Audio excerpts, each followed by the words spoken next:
haingeweza kuzuia Haman kupepa mipango yenye alikuwa nayo mibaya dhidi ya wana wa Israeli. Bwana asifiwe. Ikarimu Mungu kwa kuomba siku 3 na kufunga, ndio Mungu akafungulia Esther akili aandae ibada ya kukula siku ngapi? 3. Kaandaa ibada ya kukula meza ya Bwana. Akaambia Mungu, mfalme, ukinipenda na umenipa kibali mbele zako, huyu Haman akuja akule na mimi. Mara ya kwanza huyu Haman, mara ya pili akule kwa hii meza. Haman mara ya 3 akule. Wakati alikula, unajua hii vitu inatutesa ni ile tulikula kwa meza ya maadui. Na leo hii naomba wakati tunakula, tunaalika maadui wetu wote. Tunawaalika kwa hii ibada. Wakati tunashiriki nao. Wakati tunashiriki na wale mababu waliokufa. Tunashiriki na waganga. Tunashiriki na magonjwa. Na wakati tunakula, vile Haman alishiriki meza na Esther, na kila alichokuwa amepandikia wana wa Israeli kikakeuka. Leo hii tukishiriki, wacha chochote wametupangia kiwanase hao wenyewe. Ni ufahamu tu tunakosa. Bwana asifiwe. Angalia, Yesu akikufa, kabla ya kwenda kwa msalaba, mama aliatuma wanafunzi, muende mniandalie meza. Kwa hiyo meza mtu alikuwa ni Juda Iskarioti. Ukisoma Biblia, Juda alikufa kabla ya Yesu. Oh my God. Yoyote tukishiriki leo hii ibada, mwenye alikuwa amesema hautaona 2025, mwenye alikuwa amesema hautaona ikiisha, yeye atangulie kwenda. Yeye atangulie kwenda. Kwa sababu tumepokea maarifa. Tunaalika maadui wote waliosema tutatoka kwa ndoa, waliosema magonjwa itatumaliza. Wakati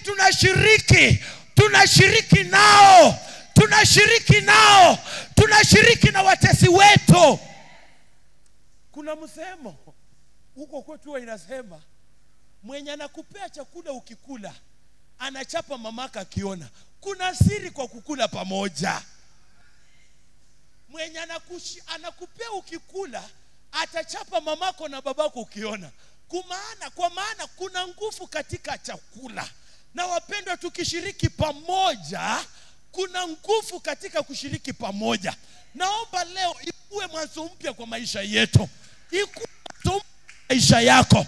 Ikuwe mwanzo mpya kwa kanisa. Kwamba chenye hatutakutana kukula tu kwa matanga.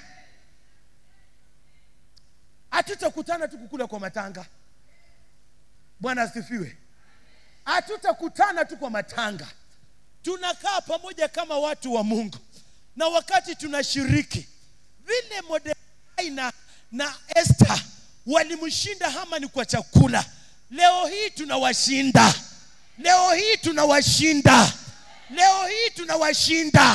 Wana wa Israeli walikula meza, wakati wanatoka, nyororo za Farao zilishindwa. Hata wakati Farao alijaribu kuwafuata, kwa sababu walikuwa wamekula pamoja, jeshi la Mungu liliwapigania. Bwana asifiwe. Nataka nishiriki tu neno kwa ufupi. Joshua chapter 14 verse 6. Joshua 14 mstari ni wa 6 hadi 12. Naonanga bua anasoma, sijui leo ameenda wapi. Bwana asifiwe. Joshua chapter 6 chapter 14 from 6 to 12 inasema hivi.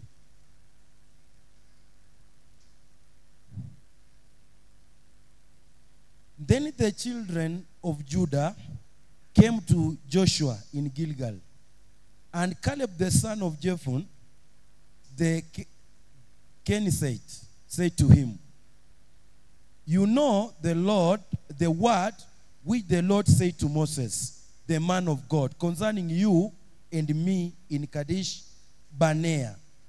I was 40 years old when Moses, the servant of the Lord, sent me from Kadesh Barnea to spy out the land, and brought back word to him, and I brought back word to him as it was in my heart. Nevertheless, my brethren, who went with me, made the heart of the people melt, but I wholly followed the Lord my God. So Moses swore on the day, saying, surely the land where your foot has stepped shall be your inheritance, and your children's forever, because you have wholly followed the Lord my God. And now, behold, the Lord has kept me alive, as he said, these 40 years ever since the Lord spoke this word to Moses, while Israel wandered in the wilderness. And now here I am this day, 85 years. As yet I am strong this day, as on the day that Moses sent me, just as my strength was then, so now is my strength for war, both for going out and for coming in. Now therefore, give me this mountain of which the Lord spoke in that day, for you heard in that day how the Anakim were there, and the cities were great and fortified. It may be great, the Lord will be with me, and I shall be able to drive them out, as the Lord said. Amen.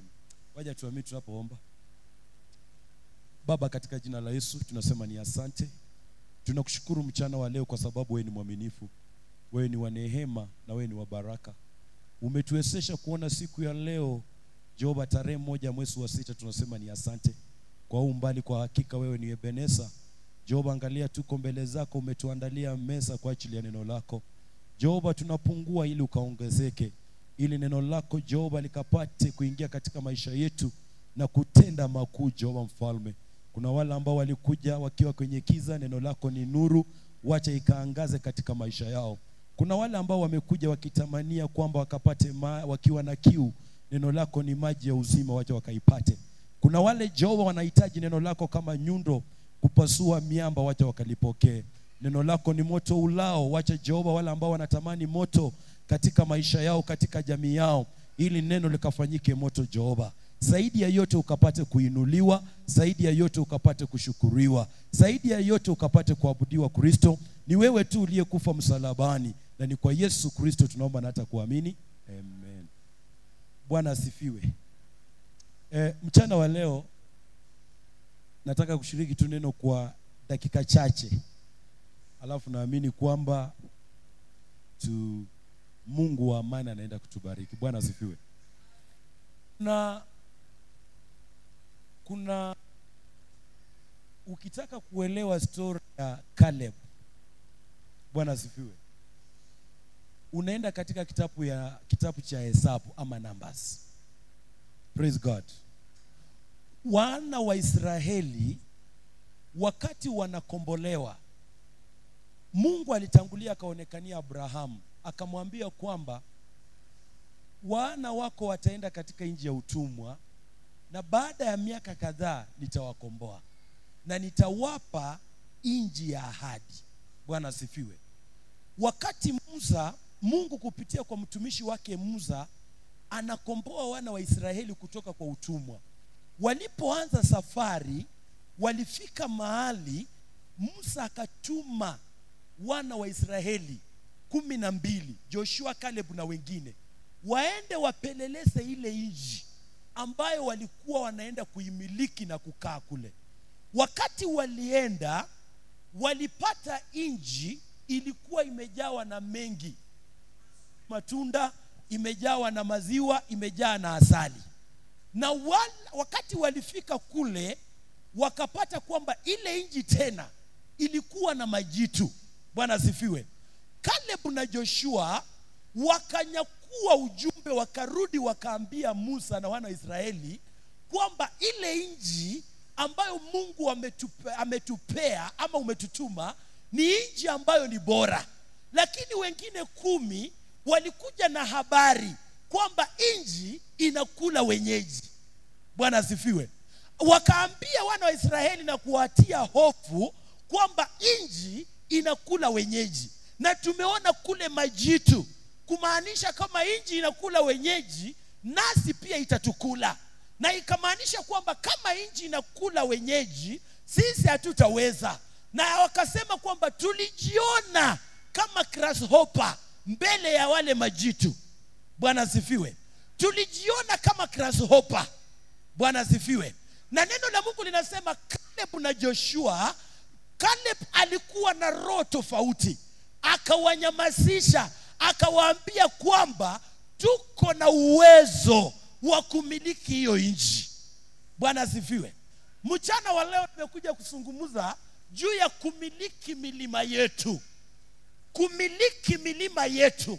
We are going to possess our mountains. Praise God.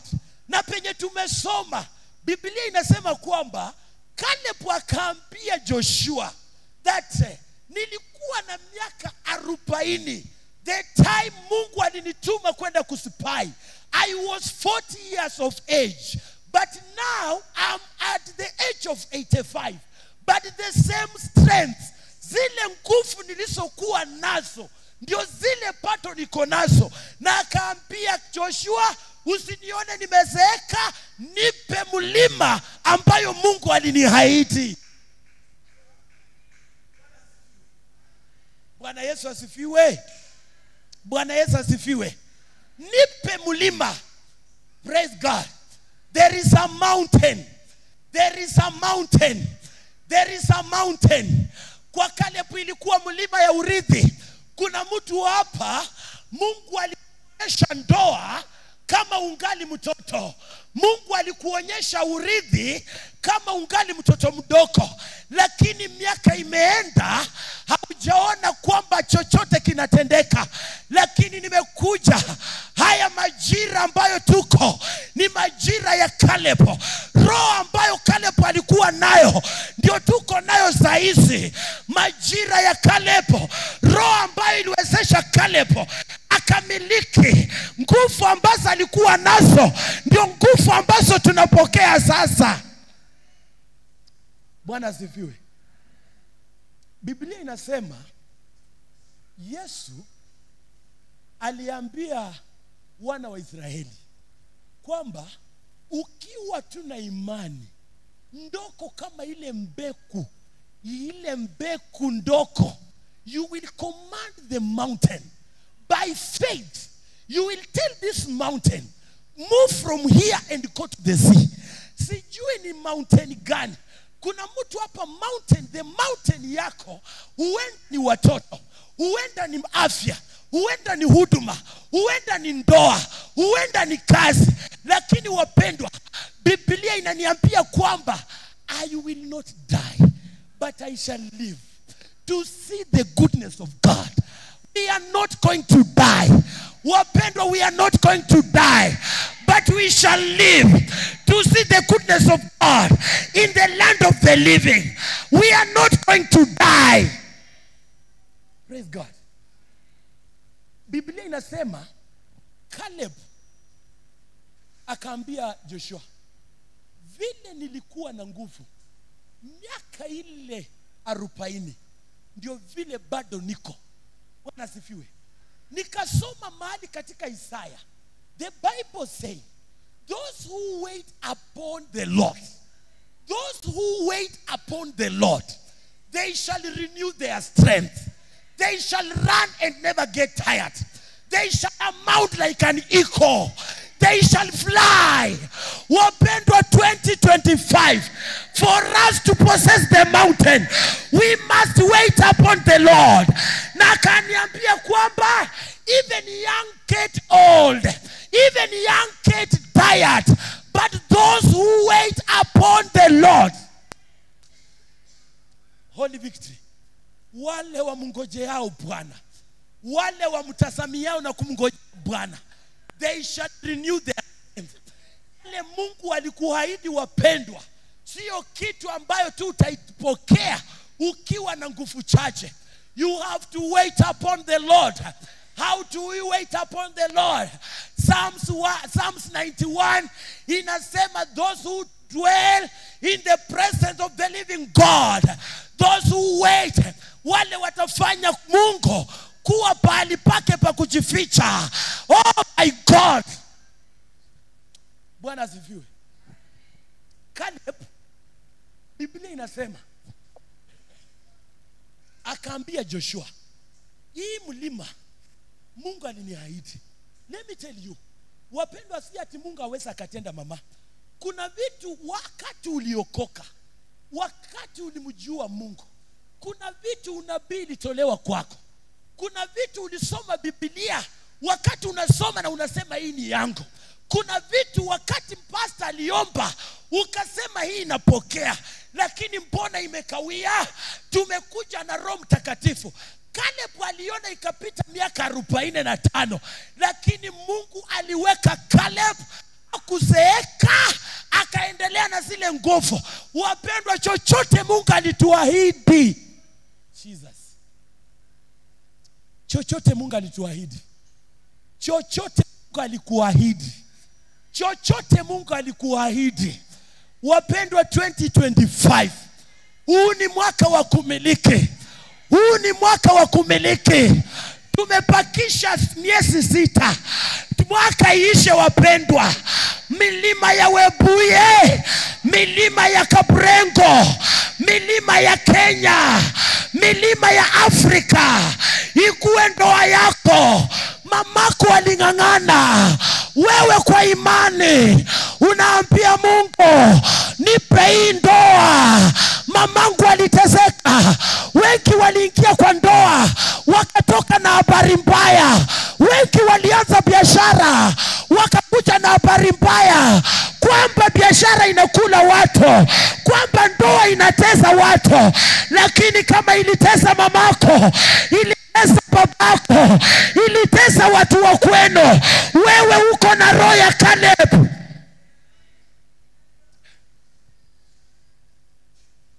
Roho ya Caleb. Caleb. Wengine 13. Nimekundua ndio umiliki milima. Usiende na umati. Wapendwa, achana na umati. Walienda 10, lakini watu wawili. Na ukisoma Biblia, Mungu alitoa ushuhuda kwa Caleb. Akasema, popote kwa sababu umenishuhudia, penye utakanyaka mkuu wako ndio penye utamiliki. Wapendwa, kuna mkuu ulikanyaka mahali, ulikuwa umelala ukakanyaka mahali. Kwa hiyo ndoa ulikanyaka mahali, kwa hiyo kazi ulikanyaka mahali. Wapendwa, popote ulikanyaka mkuu yako, wacha ukamiliki. Popote mkuu yako ilikanyaka, popote ulikanyaka mwili, popote ulikanyaka, wacha ukamiliki. Angalia, hawa na wote walikuwa wana Israeli, lakini 10 walikuja na habari mbaya. Wakasema, inji inakula wenyewe. Inji, let me ask you, kama inji inakula wenyewe, mbona haikukula hayo majitu yenye waliona? Kama inji ilikuwa, Joshua na Caleb walirudi kama wamepepa matunda, walirudi wamepepa habari mzuri. Wapendwa, na kuja kuambia kwamba hii 2025 hatutapepa uoga, hatutapepa magonjwa, hatutapepa njaa, hatutapepa kutishwa, hatutapenda upepa uoga. Tunapepa Kristo ndani mwetu, ambaye ni habari njema.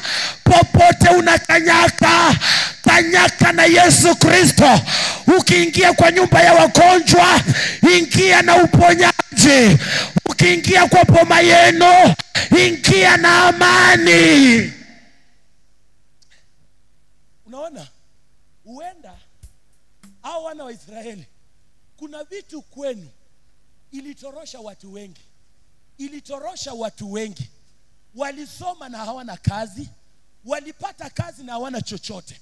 Wapendwa, hao ni kama wale wengine 10. Lakini sisi tunakuja na roho ya Caleb. Tunakuja kwa roho ya Caleb, kwamba chenye Mungu ametuahidi. Mtu anisomee Genesis chapter 21, Mwanzo 21. Wacha tusome Mwanzo 21. Jesus. Mwanzo 21 mstari tu ni wa kwanza. Sikia tena Biblia inasema, Bwana akamjia Sara kama alivyonena, na Bwana akamfanyia kama alivyosema. Bwana asifiwe. Wapendwa, Bwana alimjia Sara vile alisema na akamfanyia vile alisema. Oh my God. Huu mwaka, hii majira, kuna vitu Mungu amenena kwa miaka mingi kutuhusu. Hii ndio mwaka wa kufanya mama. Hii ndio wakati majira ya Mungu kututendea. Hii ndio majira ya Mungu kutufanyia. Alisema atatubariki.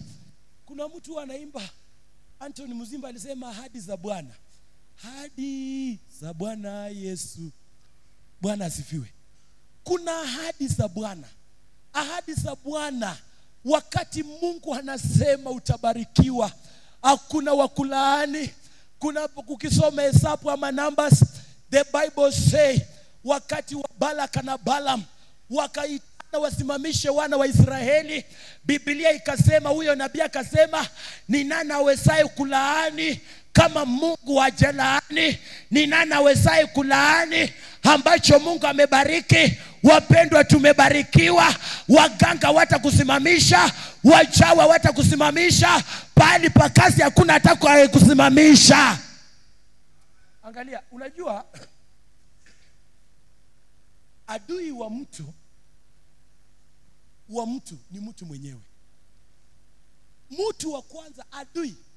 Juzi wakati tulikuwa hapa nikasema kwamba tuombe Psalms 89 86 penye Biblia inasema 17 kwamba Mungu nifanyie jambo jema ambacho maadui wangu wataona na waaibike. Bwana asifiwe. Ambacho nifanyie kitu ambacho watesi na maadui wanaonichukia wataona na waaibishwe wenyewe. Bwana asifiwe. Wakati nilirudi shuleni, niliwaambia kwa shule huko, niliwaambia hakuna siku giza itaikuwa pamoja na nuru. Wakati umeokoka, hakuna siku watu wa giza watai kupenda, kwa sababu hamuna ukoo na hamuna uhusiano. Bwana asifiwe. Hakuna hata siku moja. Sasa wakati nilienda shuleni, wale ambao wananichukia, Mungu naye Mungu wetu ni mwaminifu. Ni ile tu wewe huamini Mungu ama unaamini Mungu nusu nusu. Lakini wakati utaambia Mungu nimekuamini na ninakutumikia. Oh wapendwa, wakati nilirudi shuleni ilikuwa Tuesday. Then Mungu akasababisha kuna mtoto akasirai. Bwana asifiwe. Wakati mtoto alizirai, baba wale wote wanaonichukia wakaenda kuombea huyo mtoto.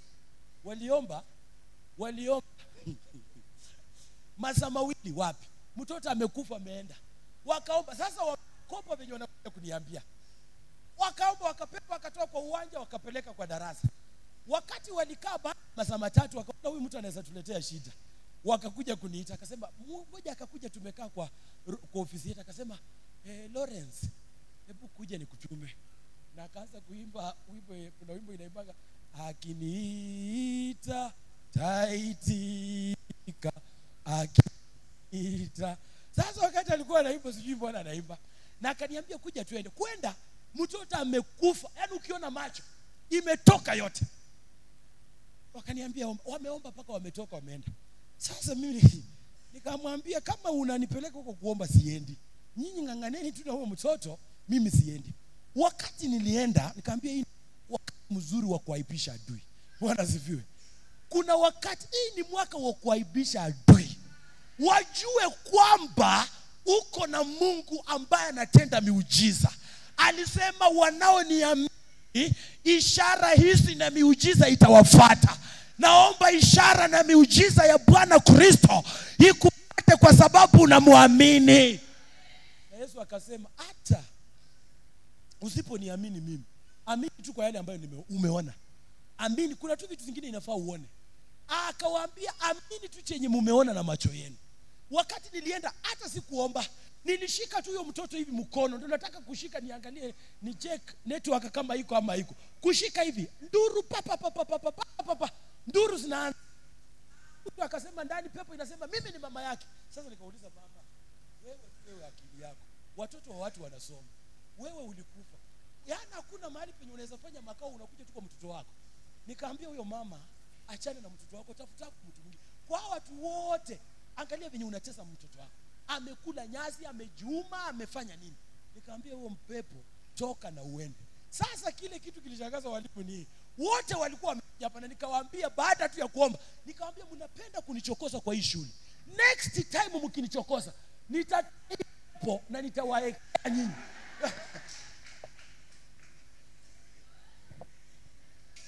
Tumepewa mamlaka juu ya nge, juu ya chafu. Oh my God, my God. Niliwaambia baba, nikawaambia unajua ukitoa pepo lazima uiambie pa kwenda. Na mnajua hiyo siku niliambia hiyo pepo kaa hapo kwa gate. Usiaingia na huyu mtoto hapa kwa shule. Kaanga hapo kwa gate kwa sababu wewe mama ni mjinga, hautaki mtoto wako asome.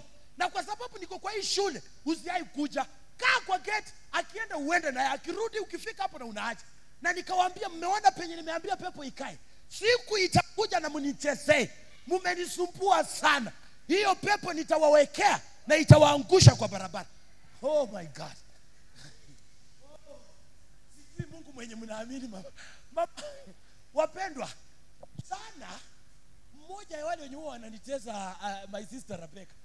Sasa wakati tumemaliza kufunza, nataka kwenda nyumbani. Akakuja bwana, Lawrence, usiende nyumbani. Mwenye huwa ananicheza, ananipenda kunipiga vita. Bwana, nimekuja na mtoto wangu, huwa anali. Nataka uombe ume.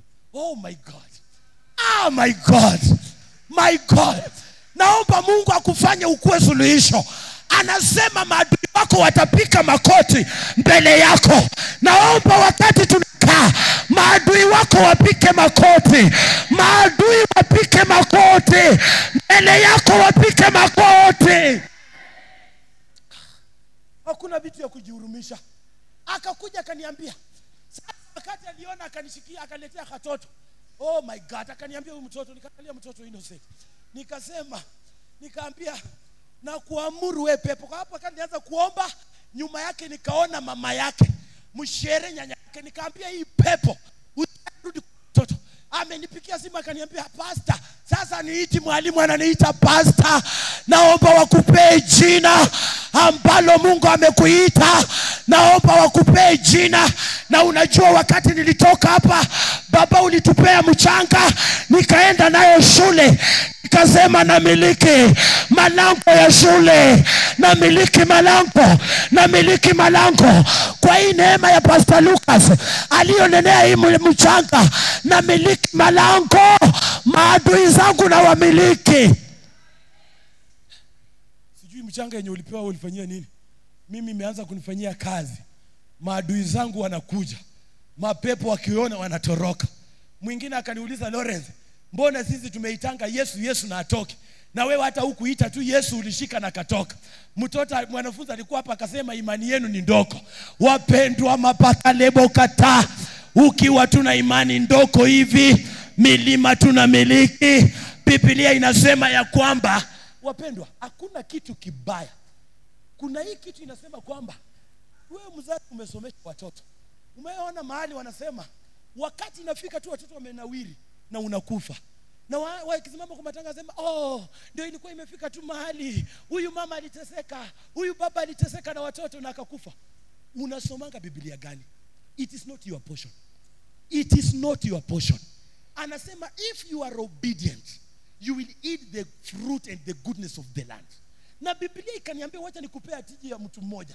Biblia inaniambia kwamba wakati azaliwa mama, tulikuwa na mtu alikuwa anaitwa Prophetess Anne na Simeon. Simeon alikataa kukufa. Alisikia unabii akasema kwamba lazima Mungu atatuma Mesaya Kristo asaliwe ndani ya Israeli. Simeon akakataa kukufa, akajiweka mbele ya Bwana. Hadi wakati Yesu alileta kwa hekalu, Simeon akashika Kristo na akasema, Baba, umetimiza mapenzi yako, niruhusu nipumzike.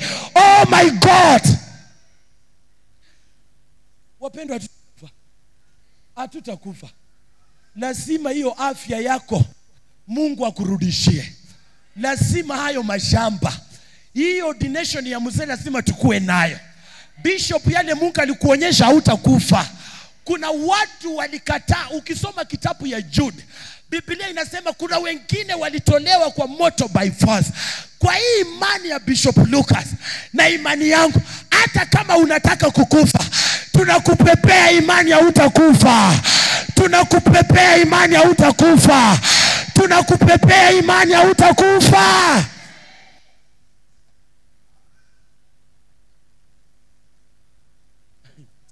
Unajua milima, when you talk about possessing, Yesu, let me tell you. Oh, naambianga watoto wenye waka hapa na vijana na watu wenye wameokoka, usiruhusu mtu. Biblia inasema, aliambia Abraham, your descendants shall possess the gates of their enemy. The descendants of Abraham, we are the descendants of Abraham by the blood of our Lord Jesus, by the death of our Lord Jesus on the cross. Tulifanyika kuwa wajukuu wa Ibrahimu. Kwa imani tunamiliki malango. Biblia inasema kwamba wana ambao unapata kwa ujana ni mishale kwa mikono ya muwindaji. Watakabiliana na adui kwa malango. Wapendwa, sijui ni adui gani ako katika mlango wa inji yenu, ako katika kwenye ndoa yako. Nataka wakati tunatoka hapa, toka ukiwa mshale. Oh, unaona? Naambianga watu, unajua pendwa, mimi Lawrence nimeona chenye wazazi wangu wamepitia. Nimeona chenye mamangu mzazi wa kunizaa amepitia. Nimeona chenye Bishop amepitia. Angalia, kuna siku toka ienda Malaa, huko kwetu kuna soko inaitwa Malaa. Wakati nilifika, huyu ni mamangu ama naona nini? Jua ilikuwa imechapa huyo mshere. Jua ilikuwa imemchapa, anauza nyanya na si ati ni zake. Wamemwaka na lori, sasa enda hapa auze. Juzi ndio nimemkumbushanga kipikia story ati ungeenda unauza hapo, unatoka hapo na shilingi 250. Hiyo 250 inamaanisha ati ukiwa hapo usikule lunch, ufumilie na hiyo 250. Nunua koro ya kukuja kulisha watu. Sasa juzi kuna ngamia, wapendwa, nilisema kuna vitu tu vitatu viwili ama vitatu unaweza cheza nayo. Ni tusi mimi nitakuachilia uende. Lakini kuza mtoto wangu, kuza mamangu, kuza mke wangu na tukutane na wewe. Bwana asifiwe. Juzi mama mmoja anasumbuanga mamangu sana. Familia fulani wanasumbuanga mamangu sana. Sasa mimi nikasema, nasema nyinyi mtaona, mtajua mjui. Wakati nilikuwa naomba, kwa sababu wanatakanga mamanga atoke kwa ndoa, na Biblia inasema ajimbaye shimo ataingia mwenyewe, apiringishaye mawe itamrudia yeye mwenyewe. Yani mtu akikupiringishia mawe baba, itamrudia imchape yeye mwenyewe. Wakati nilikuwa naomba, wakati nikaambia Mungu, yani nini, tenda ishara hao watu wakuone. Watoto wa huyo mama wote walichapwa kwa ndoa, wamerudi wako. Wakati wamerudi kwao tena kuna vita. How I pray, may you go and possess your mountain. May God give you the strength to possess your mountain. May God give you the strength to possess your mountain. Wacha Mungu akupe mamlaka ya kumiliki milima. Wacha Mungu akupe mamlaka. Milima iliyoshinda babako, wewe ni mwanamke, imeshinda wengi kwa hiyo ndoa. Imeshinda wengi, walikufa pressure. Wengi wamesikwa kansa, wamesikwa sukari, wameshikwa na pressure. Wapendwa, mpia shetani, mwili yangu ni hekalu la Bwana. Hekalu la Bwana upepa Roho Mtakatifu. Naomba tu leo, ambia tu Mungu, wakati tunashiriki hii meza, wakati ninakula, naalika magonjwa yangu yote, naalika umasikini, naalika wale wote ambao wananitesa. Wakati Mungu wa Esther, wakati naalika Haman kwa hii ibada. Haman kwa hii ibada. Haman aliyetesa hili kanisa, tunamwalika kwa hii meza. Judas Iscariot aliyetusaliti, tunamwalika kwa hii ibada. Wale wote wametesa watoto wako, wamesukuma watoto kwa ulevi, wamesukuma watoto kwa bangi, wamesukuma watoto kwa usherati, wote tunawaalika. Na wakati tunashiriki, lolote walikupangia, kila chochote walikupangia, wacha ikawanase wenyewe.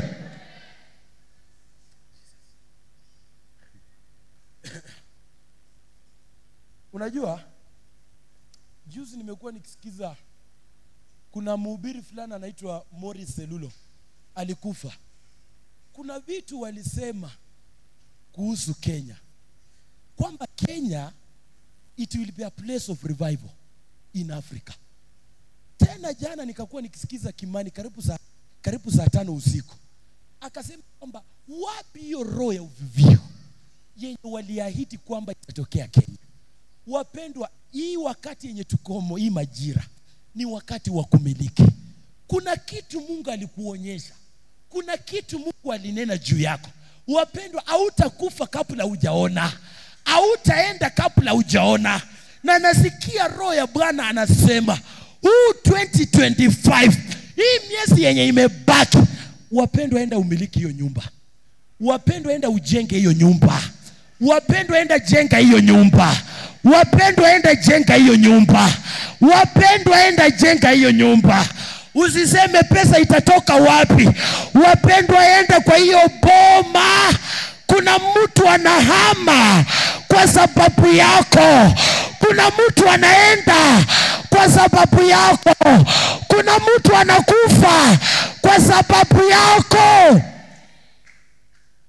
Jesus, my God. Oh my God. Yoyote labakasiko lomokotomokata. My God, my God. Amefanya umeishi kwa land, umeokopa kurudi kwenu. Na my God, Jehova amefanya umekaa hapa Webuye, umeokopa kurudi kwenu kwa sababu ya huyo mwanamke, kwa sababu ya huyo mwanaume. Namuona anapanga vitu zake, namuona anapanga vitu zake, namuona anapanga vitu zake, namuona anapanga vitu zake, namuona anapanga vitu zake. Akaambia wana wa Israeli, wale wa Misri mnawaona, hamtawaona tena. Jesus, my God. Oh, wacha nikwambie, Mungu wetu, kuna mtu amekutishia, anakuwa wazimu, anatoroka na hata haionekana. Naona kuna mtu anakuwa wazimu. My God. Kuna mtu anakuwa wazimu, anaenda na hata haionekana tena. Anasema wewe ni mboni ya jicho la Bwana, na atakayekukuza amekuza Bwana mwenyewe. Ninaona mtu anahama. Hapa Webuye kuna watu wanapotea. Hapa Webuye kuna watu wanapotea. Naona watu wanapotea waliozuia ndoa yako. Jesus, my God. Oh my God. Jesus, my God, my Father. Naona mtu alamaka lebosika mama. Sijui, lakini kuna mtu anahama. Kuna mtu utauliza ameenda wapi, na wakwambia huyu alienda kabisa. Hata sisi hatujui alienda wapi. My God, my God. Oh, tunamiliki hiyo milima. Tunamiliki milima. Tunamiliki hiyo milima. Tunamiliki hiyo milima. Tunamiliki hiyo milima. Jesus, wacha. Kanimalizia kinisikia. Unajua wewe ni mfalme. Unajua kwamba wewe ni mfalme. Biblia inatuita wafalme. Angalia, wakati Yesu anazaliwa, tulikuwa na mfalme alikuwa anaitwa Herode. Wakati Yesu anazaliwa, Biblia inasema kwamba alikuwa Yesu alitabiriwa kuwa mfalme hata kabla hajazaliwa.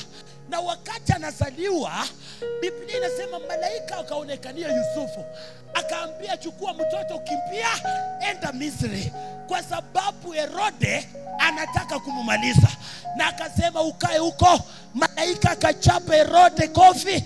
Wakati alikufa ndipo Yesu alirudi. Wapendwa, wewe ni mfalme, umejificha hapa muda mrefu. Ni wakati malaika anaenda nyumbani kwenu. Ni wakati malaika anaingia penye unafanyia kazi.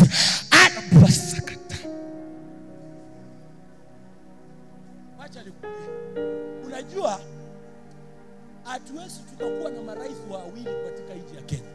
Unajua hiyo? Hatuwezi tukakuwa na wawili katika ufalme mmoja. Lazima kuwe mmoja. Wakati wewe uliokoka, kulikuwa na kuna nguvu ya kifalme, na tumekuwa na mtu akitawala kwenu ambaye amekuwa mfalme wa kiza. Bwana sifiwe. Wakati Daudi anazaliwa, mama akawekewa mafuta. Sauli alikuwa bado ni mfalme. Sauli akakuwa anatafuta Daudi kumumaliza. Lakini Mungu ni nani? Yoyote amekuwa kitawala kwenu, yoyote amekuwa kitawala, ajue kwamba umekomaa. Sasa wewe ni mfalme, unarudi kwa ufalme. Aachilie ufalme wako, aachilie ufalme, aachilie watoto, aachilie ndoa, aachilie.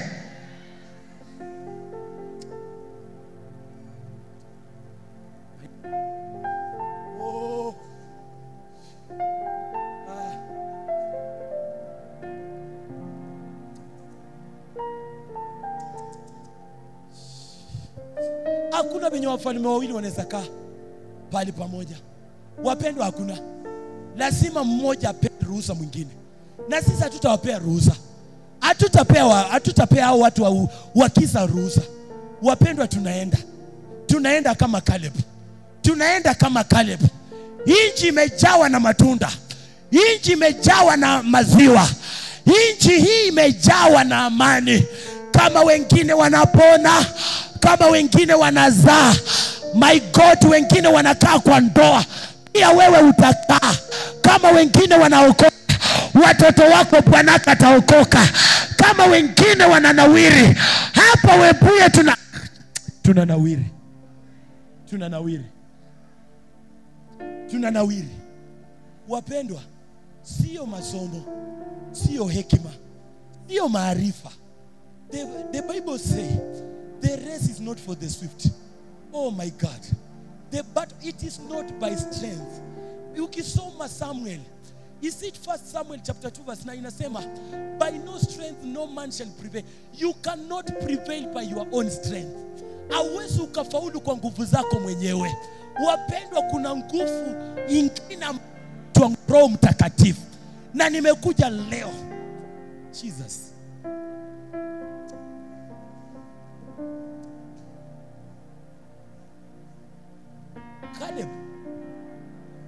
Caleb aliambia Joshua, hii mlima nilienda nikaisabei at the age of 40. I'm now at the age of 85, 85. But I'm still strong. I'm still energetic. Give me that. Wapendwa, give me that. Oh my God. Kuna watu wacha kazi upate promotion. Kuna watu wameadia promotion yako. Mountain. May you possess the mountain. Wapendwa, may you go and possess that mountain. Wapendwa, if you wapendwa, let me tell you, vita yenye itakushinda saa hii, ikikushinda wewe, watoto wako hawatafaulu. Ikikushinda saa hii, jamii yako haitafaulu.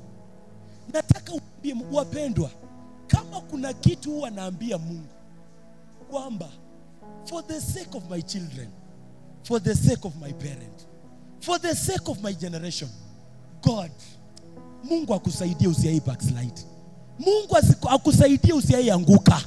Mungu akusaidie hiyo ndoa isiai kushinda. Kama bwanako, kama ni mother in law, kama ni mtu ambaye aliapa akasema over my dead body, wacha akufe na ikuwe hivyo. Juzi tumekuwa kwa mkutano, head teacher akaongea maneno mengine, anamwambia Biblia, ukisoma Biblia be very keen with your words. Anasema those who love their tongue, apendaye ulimi atakula mema ya huo ulimi. Ukipenda ulimi wako. Na akasema kwamba Yesu akasema kwa maneno yetu ya ulimi wetu wenyewe, either tutawekwa huru ama tuhukumiwe. Juzi head teacher aliongea maneno na nikachukua hayo maneno yalisema, nikasema Mungu, neno lako limesema kwa maneno tutawekwa huru ama tutahukumiwa. Kwa maneno yenye amesema kwamba sio lazima retire, anaweza kufa akiwa kwa kiti. Naomba hayo maneno ikuwe hivyo. Oh my God. Mtu anasema ati ndio watoto wako wafanikiwe, ndio uoleke.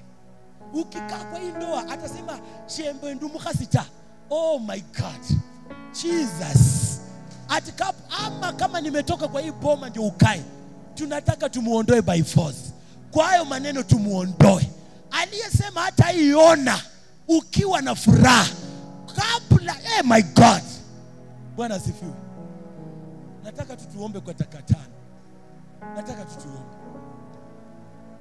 Leo nimewambia nilikuwa nimekuja tukula mbuzi. Bwana asifiwe. Nikaambia kijana yangu hapa, kijana yangu unajua na tunamuitanga Lucas. Tunamuitanga Bishop Lucas.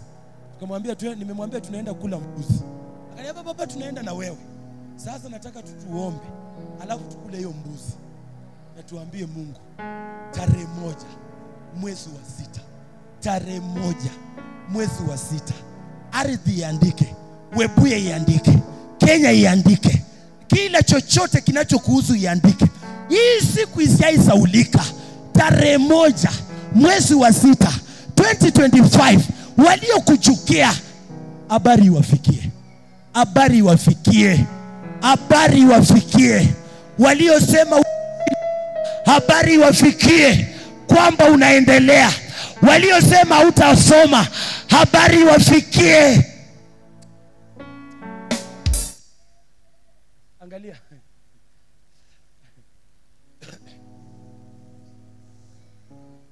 Juzi Bwana asifiwe. Kuna watu hapa mmekuwa mkiokopa kufanya vitu. Yaani uko na roho, kitu inakwambia enda fanya biashara, enda nunua hiyo shamba na unaokopa. Nitaanza aje? Kuna mtu hapa amekuwa wanakuambia, roho inakuambia uombe prayer and fasting na unaokopa. Wapendwa, hii maisha ya prayer and fasting haijaiua. Atuombi hiyo style ya Shakahola. Bwana asifiwe. Atuombi hiyo style ya Shakahola. Wapendwa, prayer and fasting huwa inasaidia. Prayer and fasting, Yesu akasema this kind. Kuna milima ingine haiendi tu bali kwa kuomba na kufunga. Wapendwa, ukifunga siku 3 hautakufa. Sisi tumekuwa tukiomba. Angalia mwili ndio hii, hata wengine siko ubaya. Lakini angalia tumekuwa tukiomba, lakini tena tukifunga, lakini tena sisi ni wanono kukuliko. Si uombe ukifunga, haukufi. Wapendwa, haukufi. Baba, naomba sijui kwenye hii church, nisikia hapo wakiannounce.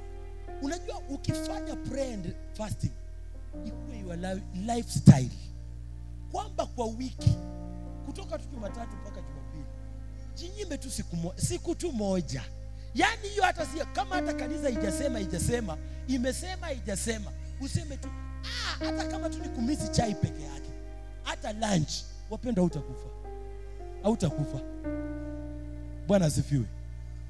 Naomba tusimame.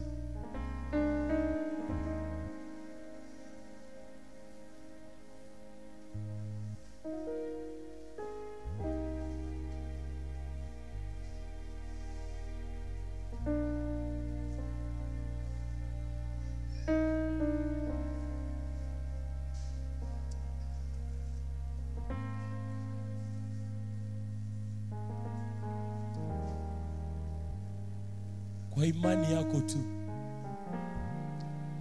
vitu kwa ikikusumbua, kuna mambo mko ukiyapitia. kuna hali imechukua miaka. Caleb ilimchukua miaka 45. Wewe sijui siku sijui imekuchukua muda gani, lakini nataka tu kwa imani, leo ndio siku unamiliki hiyo mali. Leo ndio siku ya kumiliki hiyo mlima. Leo ndio siku ya kumiliki hiyo mahali. Leo ndio siku ya kumiliki hiyo ndoa. Umekaa kwa ndoa, lakini ni matusi, ni changamoto, ni vita, ni mateso. Umetamani kutoka, umetamani kujiua, umetamani ukasema laiti ningelijua. Lakini leo hii niko na habari njema. Nataka tu kwa imani utasamie tu huyu Mungu. Caleb ilimchukua miaka 45. Wewe sijui ni miaka mingapi, sijui umeteseka muda gani. Hiyo ugonjwa sijui imekaa ndani mwako muda upi. Hiyo hali umeteseka muda gani. Umetafuta kazi sijui muda gani, lakini nasikia sauti. Nasikia sauti. Nasikia sauti.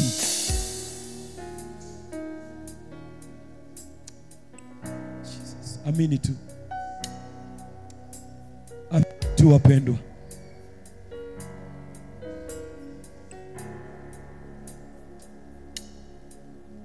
Tafakari tu hiyo hali yenye unapitia. Tafakari tu madeni, aibu, kuchekwa, kuteseka. Tafakari tu. Ambia tu Mungu, leo mchana huu nimechoka. Kile ambacho uliniahidi Baba, waje kikatendeke leo. Amenena mengi kupitia kwako kwa usingizi kama umelala. Manabii wametabiri. Umesoma neno. Nataka tu leo litimie. Mchana wa leo waambie Mungu, timiza neno lako. Timiza neno lako. Umeona ukiwa tajiri, lakini mikononi mwako huna kitu. Umeona ukiwa na mali, lakini mikononi mwako hakuna kitu. Mchana wa leo amini tu. Mungu wetu si mwanadamu adanganye. Mungu wetu si mwanadamu aseme uongo. Ni mwaminifu. Alichokuahidi, wapendwa, ni mwaminifu. Kuna vitu Mungu amekuahidi. Kuna mambo Mungu amenena mbele yako. Nimekuja tu kukutia moyo. Nimekuja tu kuungana na wewe kwenye imani kwamba chochote alinena, lolote alisema, chochote umetamani, leo hii ikawe siku ya kuonekana. Kile ambacho alisema kikakutendekea. Nataka tu uamini.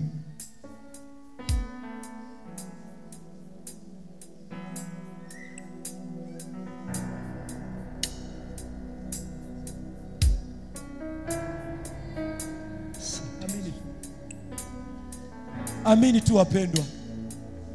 Pali pa kazi promotion, amini tu.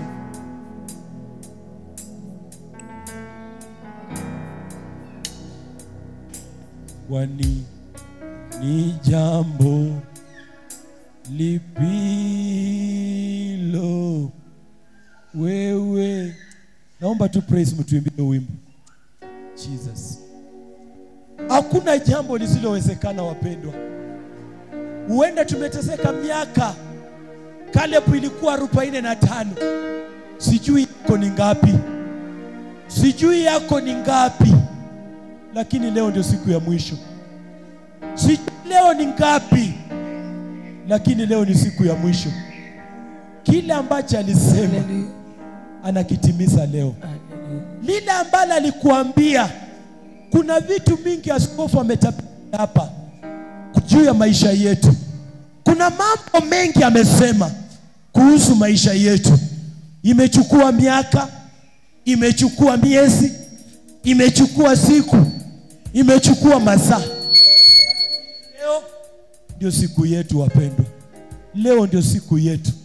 Mungu wa Caleb Mungu wa Caleb, Mungu wa Caleb, Mungu wa Caleb, roho iliyokuwa ndani ya Caleb, kwamba utaona mauti, tunaona mema, hatutaona makaburi, tunaona maisha, hatutafunga kanisa, tunaona huduma wetu, hatutalemewa kwa barabara. Ni jambo lipilo yeye asilo liweza, kwani ni jambo lipilo yeye asilo liweza, kwani ni jambo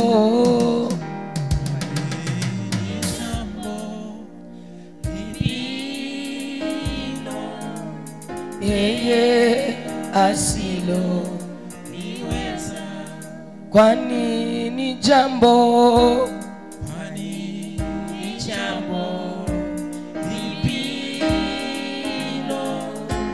yeye asilo liweza,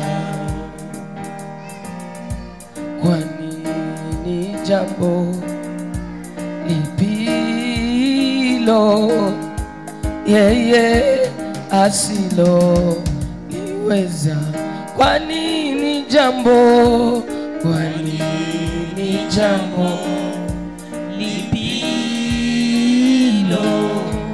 yeye asilo liweza, liseme liseme litaje litaje liseme, kwani ni jambo lipilo yeye asilo liweza. Amen.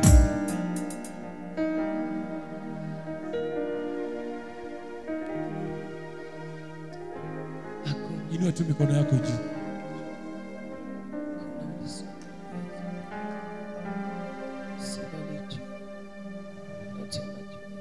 Just raise your hand as a sign of surrender.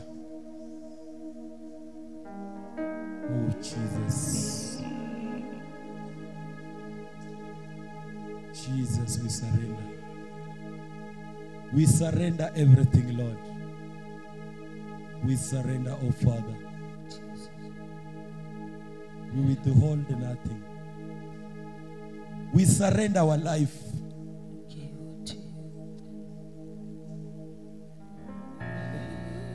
Oh, Shisharabaka Sikatalaba Baba. We surrender, Jehovah, our health. We surrender our marriages, Lord. We surrender to you, Father.